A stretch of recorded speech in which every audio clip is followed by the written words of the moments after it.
Salut tout le monde, bienvenue dans cette nouvelle vidéo.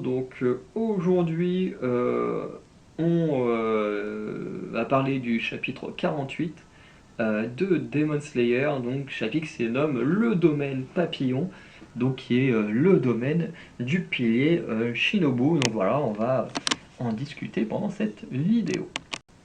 Donc, Shinobu décide que Tenjiro doit se reposer dans le domaine papillon qu'elle occupe, qui est un peu un centre de soins, quoi, voilà.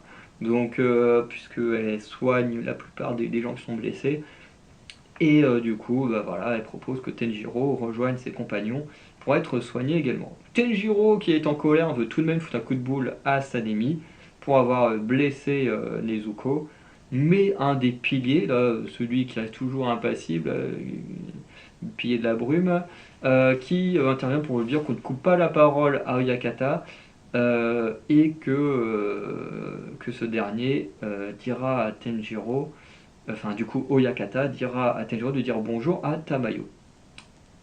Et honnêtement je ne sais pas qui est Tamayo, ou je m'en souviens pas, enfin bref, je ne sais pas qui c'est, mais bon, bref. En tout cas, voilà, on quitte enfin, avec les premières cases, le QG des piliers pour aller se transférer au domaine papillon.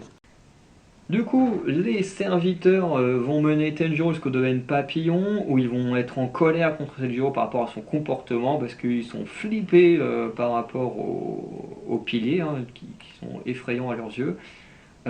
Et là-bas, ils vont trouver Tsuyuri Kanao, donc encore une fois, cette pourfendeuse qui a survécu au mont et qui ressemble beaucoup à Shinobu, voilà.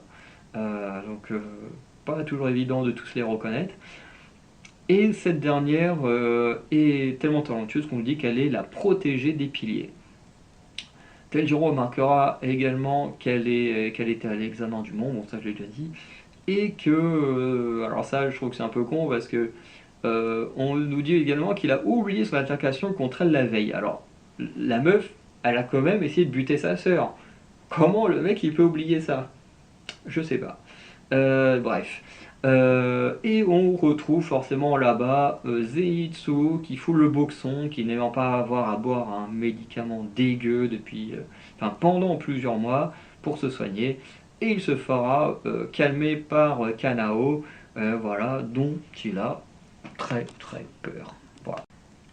Du coup, on continue avec Zenitsu qui va se plaindre de Tsuyuri, mais dès que Kanao le regarde, forcément, il se calme direct.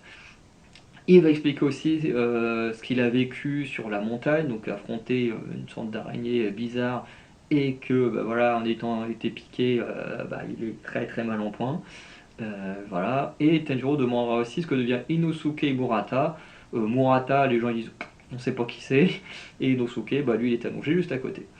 Du coup, au niveau de l'état des personnages, ben, on apprend que Tanjiro a des blessures au visage, aux jambes, déchirures musculaires et mâchoire abîmée, en plus mâchoire abîmée par Kanao. Zenitsu, lui, a le côté droit de son corps qui a rétréci à cause de la mention d'araignée, qui devait le transformer comme sur la photo actuelle. Non, non, c'est une photo qu'on verra dans le chapitre prochain, enfin dans la vidéo prochaine. Ouais, c'est ça, dans la vidéo prochaine, mais bon, qui devait être transformé en petite araignée. Voilà. Si vous regardez la prochaine vidéo, vous comprendrez. Inosuke, lui, a le larynx et les cordes vocales en miettes. Et Nezuko, bah, elle doit juste se. Merde. Elle doit juste se reposer. Désolé, je voulais supprimer un truc et je me suis trompé de touche. Donc voilà. Et juste ensuite, pendant leur période de repos, ils vont avoir la visite du fameux Murata, voilà, qui lui a juste eu une entorse à deux doigts. Ok. Le mec, bon après, il faut dire qu'il a quand même moins fait de choses que les autres. Donc ce dernier nous dit qu'il était à la réunion des piliers pour expliquer ce qui s'est passé au mont Natagumo, qu'il est très impressionné par les piliers, hein, qui passent leur temps à démonter ce qu'ils ont fait au mont. Voilà, alors en même temps, tu envoies un simple pourfendeur pour combattre une lune. C'est logique que le mec il va pas faire un taf aussi incroyable que les piliers. Mais bon, passons. Et il dit qu'il a peur d'eux au point qu'il quitte le domaine quand Shinobu passe dans le coin, notamment pour l'entraînement de réhabilitation. Pour dire quand même à quel point les piliers font peur aux gens. Euh, donc voilà, c'est un peu comme ça que se conclut le chapitre. Donc voilà, pas grand chose à dire de ce chapitre, hein. On découvre un peu le domaine papillon, on voit un peu Kanao qui a l'air plutôt sympa. Et de l'autre côté, bon, Inosuke, il n'y a pas grand chose à raconter sur lui dans ce chapitre.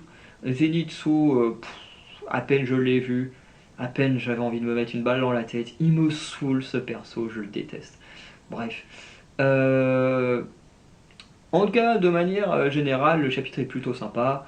Voilà, on voit un peu tout ce qui se passe un peu dans cet univers. On a pas un état un état de l'état des personnages. Bref. Et bon, c'est plutôt sympa. Voilà. Après, on est sur une période où il y a beaucoup d'ellipses. Mais le domaine papillon, ça reste deux chapitres plutôt sympa. Voilà. Donc, on va s'arrêter là. N'hésitez pas à liker, à vous abonner, à mettre en commentaire ce que vous pensez de ce chapitre 48. Et on se dit à très bientôt pour de nouvelles vidéos. Ciao tout le monde.